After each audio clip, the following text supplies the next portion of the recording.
Kirk Douglas received a letter that would change how he saw his entire career. It came from a hospital in San Francisco, written by a nurse on behalf of a dying man. What Kirk did next wasn't just unexpected. It was the moment Kirk Douglas finally understood why he had become an actor in the first place. It was October 3rd, 1963. Kirk Douglas was at the height of his fame. Spartacus had been released 3 years earlier. He was one of the biggest stars in the world. His face was on magazine covers. His name was above the title on every poster. He had money, power, and influence that most people could only dream of. But that morning, sitting in his Beverly Hills office, Kirk Douglas felt empty. He had just finished reading a stack of fan mail. His secretary sorted through hundreds of letters every week, pulling out the ones she thought Kirk might want to see. Most of them were the same. People asking for autographs, people telling him how much they loved his movies, people wanting something from him. Kirk appreciated the letters. He really did. But after 20 years in the business, they had started to blur together. Names and faces he would never remember. Words that felt rehearsed, praise that felt hollow. Then he picked up the last letter in the pile. It was different from the others. The handwriting on the envelope was shaky, uneven. The return address was St. Francis Memorial Hospital, San Francisco. And in the corner, someone had written 3 words in red ink. "Please read this." Kirk opened the letter. "Dear Mr. Douglas," the letter began. "My name is Rebecca Warren. I am a nurse at St. Francis Memorial Hospital. I'm writing on behalf of a patient named Michael Brennan. Michael is 26 years old. He has leukemia. The doctors say he has less than a month to live." Kirk felt something tighten in his chest. He kept reading. "Michael has been a fan of yours since he was a boy. He has seen every one of your films. He has posters of you on his wall. When he learned he was dying, he made a list of things he wanted to do before the end. Most of them were impossible. He wanted to see Paris. He wanted to climb a mountain. He wanted to fall in love. But there was one thing on his list that he thought might be possible. He wanted to meet Kirk Douglas. I know you are a busy man. I know you probably receive hundreds of requests like this. But I have been Michael's nurse for 3 months, and I have never met anyone with more courage or more grace in the face of death. He doesn't complain. He doesn't feel sorry for himself.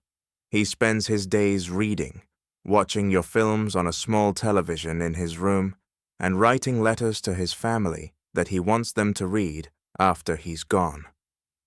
If there is any way you could visit him, or even send him a letter, it would mean the world to him. He doesn't have much time left."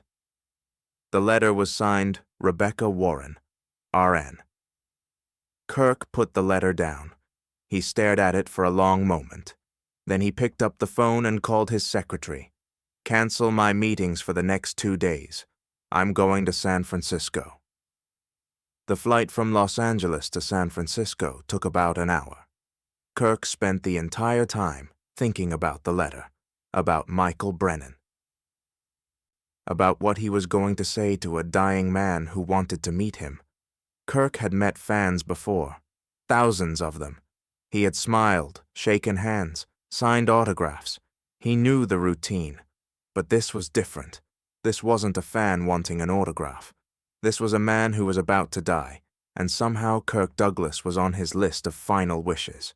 It scared him, not because he was afraid of death. Kirk had faced death before, in real life and on screen. What scared him was the responsibility. What do you say to someone who is dying? What could he possibly offer that would matter? The taxi dropped Kirk off at St. Francis Memorial Hospital at 2 in the afternoon. He was wearing simple clothes, no tuxedo, no Hollywood glamour. Just slacks and a sweater. He didn't want to make a scene. He walked up to the reception desk. A young woman looked up at him, and her eyes went wide. "You're Kirk Douglas." Kirk smiled. "I'm here to see a patient, Michael Brennan."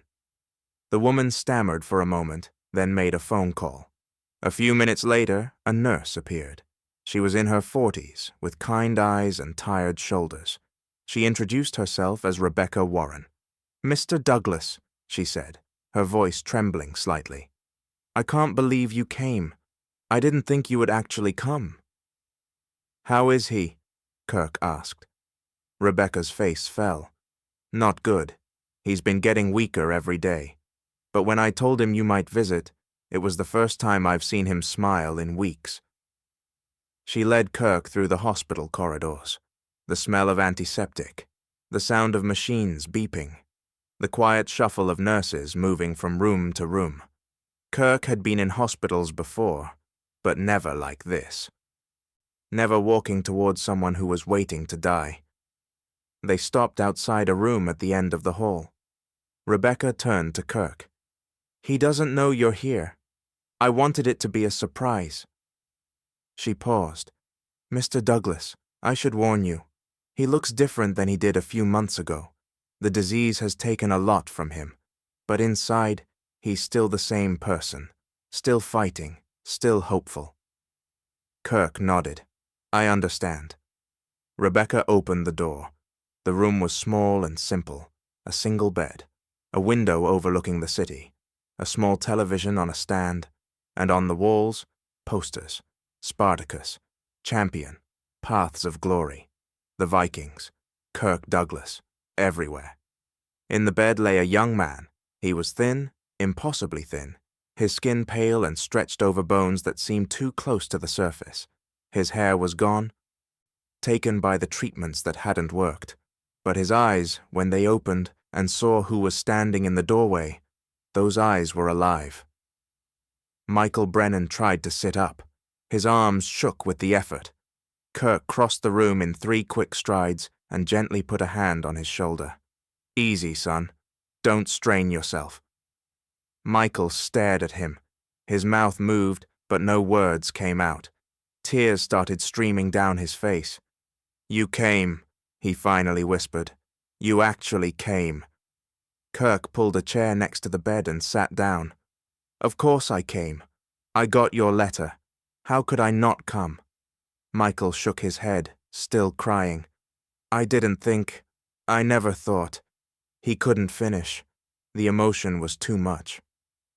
Kirk sat with him in silence for a moment, letting the young man compose himself.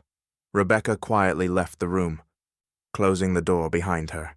When Michael finally stopped crying, he looked at Kirk with an expression of pure wonder. "I've been watching your movies since I was 8 years old," Michael said. "My dad took me to see Champion at a drive-in theater. I remember sitting in the back of his truck, watching you on that screen, and thinking that was the most amazing thing I had ever seen." Kirk smiled. "Champion, that was a long time ago. It changed my life, Mr. Douglas." Kirk leaned forward. "How so?" Michael was quiet for a moment, gathering his thoughts. "I was a sick kid," he said. "Not like this, not dying. But I had asthma, bad asthma. I couldn't run, I couldn't play sports. I couldn't do anything the other kids did. I spent most of my childhood in bed, struggling to breathe." He looked at the poster of Spartacus on the wall. "But when I watched your movies, I didn't feel sick anymore. I felt strong. I felt like I could do anything. You played these characters who never gave up, who fought against impossible odds, who refused to bend, no matter what." Michael's voice cracked. "You taught me how to fight, Mr. Douglas, not with fists, with spirit. Every time I wanted to give up, every time I felt like I couldn't take another breath, I thought about your characters. I thought about Spartacus, about the boxer in Champion, about all those men who refused to surrender. And I kept going." Kirk didn't say anything. He couldn't. There was a lump in his throat that wouldn't go away. Michael continued. "When I got diagnosed with leukemia 2 years ago, the doctors gave me 6 months. I've lasted 2 years.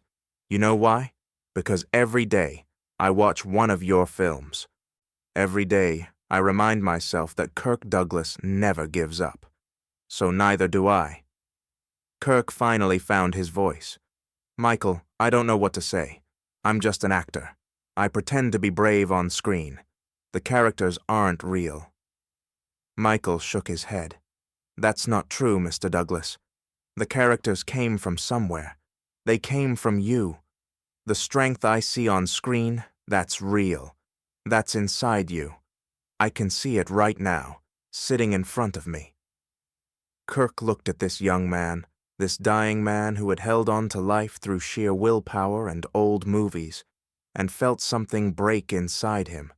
For 20 years, Kirk had wondered if any of it mattered.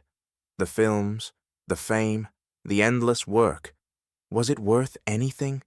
Did it mean anything beyond money and awards and magazine covers? Now he knew.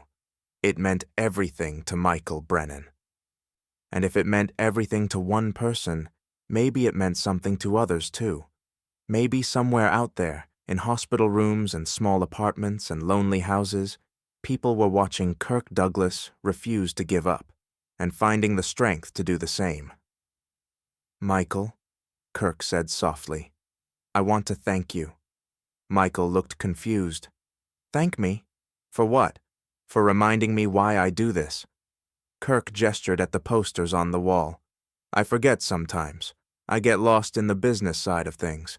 The contracts, the negotiations, the politics. I forget that there are real people out there watching. People like you. He took Michael's hand. You haven't just been watching my movies, Michael. You've been showing me what they mean. And I will never forget that. They talked for 3 hours. Kirk told Michael stories from his films, behind-the-scenes moments, funny anecdotes, things that had never been in any interview. Michael listened with the joy of a child, laughing at the funny parts, asking questions about his favorite scenes. At one point, Kirk noticed that Michael was getting tired. His eyelids were heavy. His responses were slower. I should let you rest, Kirk said. No, Michael said quickly. Please, stay a little longer. Kirk stayed. When Michael finally fell asleep, Kirk sat with him for another hour, just watching him breathe, thinking about life and death and what it all meant. Before he left, Kirk took out a pen and a piece of paper from his pocket. He wrote a note and left it on Michael's bedside table. Dear Michael, thank you for the greatest gift anyone has ever given me. You showed me that what I do matters. I will carry that with me for the rest of my life. Keep fighting, never give up. You are braver than any character I have ever played. Your friend, Kirk Douglas. Kirk Douglas flew back to Los Angeles that night. He didn't talk to the press. He didn't tell anyone about the visit. It was private, sacred, between him and Michael. 2 weeks later, Kirk received another letter from Rebecca Warren. Michael Brennan had passed away peacefully in his sleep. He had Kirk's note clutched in his hand. In the letter, Rebecca told Kirk something else. After Kirk's visit, Michael had called his family, his parents, his sister, people he had been too proud to reach out to during his illness. He told them he loved them. He made peace with things that had been broken for years. Kirk Douglas gave Michael the courage to say goodbye. Rebecca wrote, He died with no regrets, and his family will be forever grateful. Kirk sat in his office, reading the letter, and wept. He kept that letter for the rest of his life. It stayed in his desk drawer, where he could see it whenever he doubted himself, whenever he wondered if any of it mattered. Years later, in an interview, someone asked Kirk Douglas what the most important moment of his career was. Kirk didn't mention Spartacus. He didn't mention breaking the blacklist. He didn't mention any awards or box office records. He said, I once visited a young man in a hospital who was dying. He told me that my films had taught him how to fight, how to never give up. That conversation in that small hospital room was the most important moment of my career, because it showed me that what we do as actors, as artists, as storytellers, matters. It reaches people in ways we can never imagine. Kirk Douglas lived to be 103 years old. He made over 90 films. He won countless awards. He changed Hollywood forever. But if you asked him what he was most proud of, he wouldn't talk about any of that. He would talk about a young man named Michael Brennan, a hospital room in San Francisco, and the day he learned that stories can save lives. That's the real legacy of Kirk Douglas. Not the fame, not the fortune. The lives he touched without ever knowing it. The man who never bent. The man who taught others how to fight. And the man who finally understood, in a small hospital room in 1963, exactly why he had become an actor in the first place.